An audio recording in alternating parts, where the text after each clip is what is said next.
You're listening to Real Talk Texas with local expert Steve Hakes. Now, here's Steve. Welcome back. Today on the show, I'm talking to you about what's happening in the mortgage industry, what some of the rules that are changing, things like that. We've talked a little bit on the prior segment about FHA and some of the government and taxpayer bailout funds that have to go there to keep that entity going for us so we have liquidity into the market. And FHA typically services the first-time buyer, and so that's really important to help people get into homes. And we've talked about some of the changes that they've made. We also talked about the reverse mortgage changes that they're making as well, and that's one product that's really hurt FHA as a whole because of some of the defaults that they've had on those type of loans.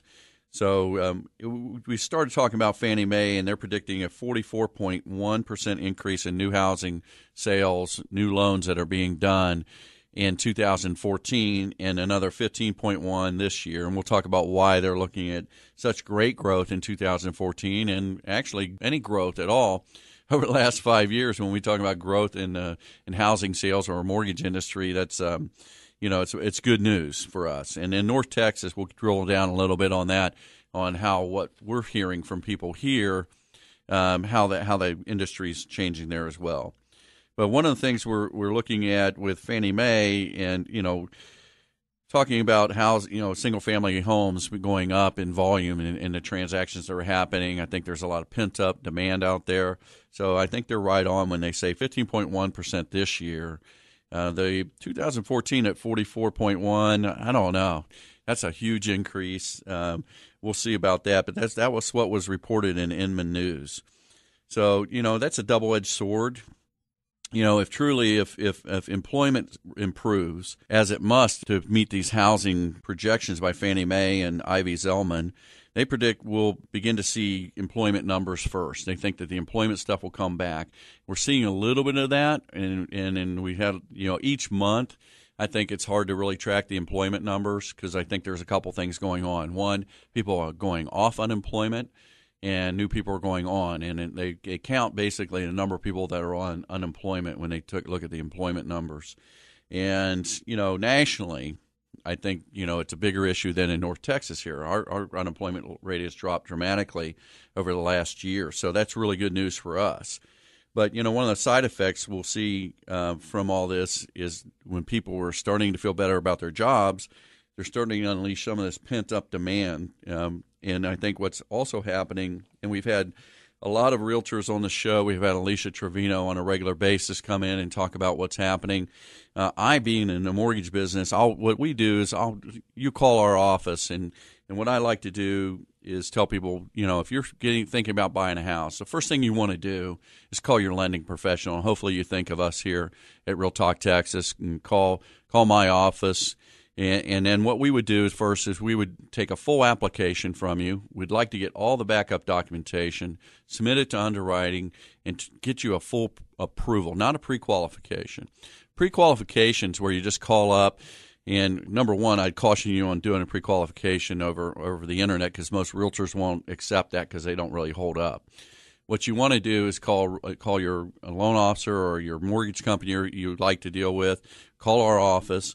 And what you do is you provide all your information, your income, your assets. We pull credit. If you do it over the phone, we can immediately give you a pre-qualification. We run it through an automated system, and that will give you a full written pre-qualification saying that we haven't seen your tax returns, but based on what you've told us, yes, you can get the loan. And then we take it to the next level. Once you provide all your information, what we'll do next is we go ahead and submit it to underwriting, and they may question a large deposit in your account or something like that. Loans today are going to high scrutiny, so it's best to try to get that in early when you're thinking about shopping, or maybe you're listing your house. If your home's listed right now and you're listening, I think if you have not gone ahead and submitted your loan application for your next move to a loan professional, make sure you do that because it is taking longer to go through underwriting. They are nitpicking things a little bit more, and that's all part of what we're going to talk about later with the qualified mortgage and the Dodd-Frank rule and all the pressure that lenders are having put on them. and why it is that you have to go through this process today. The days of the no income, no asset, just as long as they got a good credit score, tell me what you make, you can get a mortgage. We used to call it fog a mirror mortgages. If you could fog a mirror, you could get a loan. Those were fast days back in 2004, 2005, 2006. They started drying up.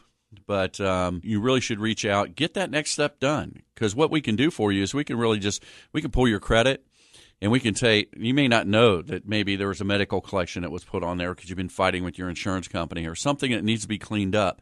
So it's best to do it early. So call our office, send us a text at 817-925-2546. That's 817-925-2546, and just text the word mortgage, and we'll get someone in touch with you, or I'll get in touch with you myself, and we'll talk about what it is exactly you need or what kind of advice you need from a mortgage professional to get you going to the next step. So, again, if you have your house listed, send a text to 817-925-2546. Get yourself set up so you're ready to make the next move, because I promise you what we're hearing from our real estate agents is that your house is probably going to sell pretty quick, or even if you're thinking about listing, you want to do that as well. Let's talk about the pin-up demand and Fannie Mae. I've talked a little bit about FHA and the government support, and I hear some of my friends say, well, I can't believe we're putting up so much money to help support FHA and Fannie Mae, and they've been losing so much money. It's a huge, huge multi-trillion-dollar industry. And so, yeah, when there's gains, there's big gains, and when there's losses, there's big losses. Those two entities, FHA's got it figured out. They'll be fine. They've made some moves recently that are going to help them in the long term. Yes, there may be some taxpayer bailout information or monies that are needed to help FHA make some changes, but the good news is they recognize where they had products that were failing. They weren't calculating the risk properly, and they had more defaults than what they thought they would in the reverse mortgages. So they made changes to the product.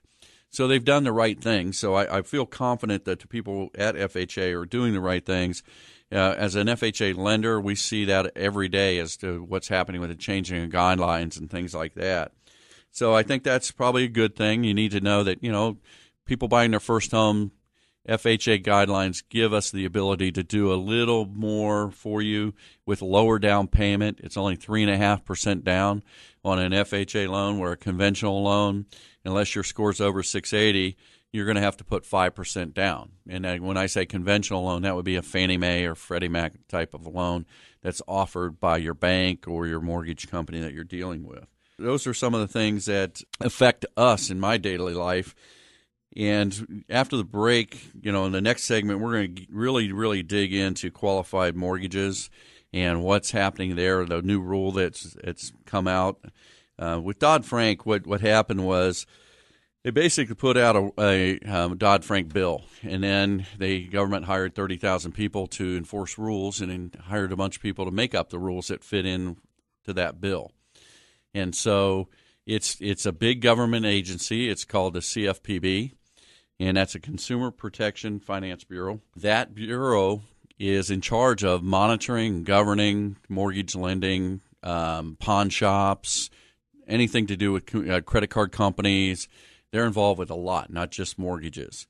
So what happens is they have the bill, and then they get people involved and industry people involved as well, and they come up with rules. And what the rules do is they really define the box.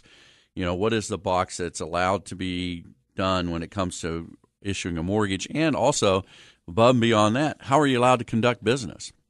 And quite frankly, there's even parts in there that say how you can pay your employees, which I have a problem with, because if you own your own business, say you're a mortgage broker, and you own your own business and you're hiring your own employees, the federal government, through these rules, are telling them how they're allowed to pay their loan officers, how they're allowed to pay their processors, how the owner's allowed to make money and take money out of the company.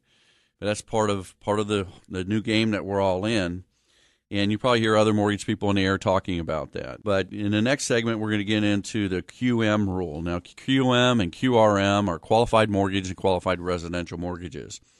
And basically what that's going to do is tighten the box some more. So if you've heard us talk before on the show about the mortgage industry and how it's changed, It's changed a lot. This pendulum has swung back to the more conservative side, and that's helping these agencies like FHA and Fannie Mae turn around and be more profitable because these loans are staying out there and they're performing better. So the bond ratings are going up. So you as an investor into those bonds, you're making more money on those bonds because it's a safer investment. The rating agencies have gotten tougher on it, and therefore we're looking at the performance of those bonds and how they've been doing.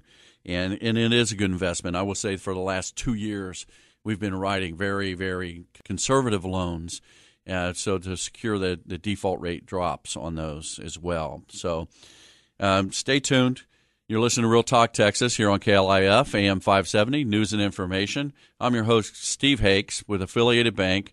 I'm your mortgage guy. So send a text to the show, 817-925-2546. That's 817-925-2546, and just text the word mortgage or listed. That way we know what you need to do to help you out.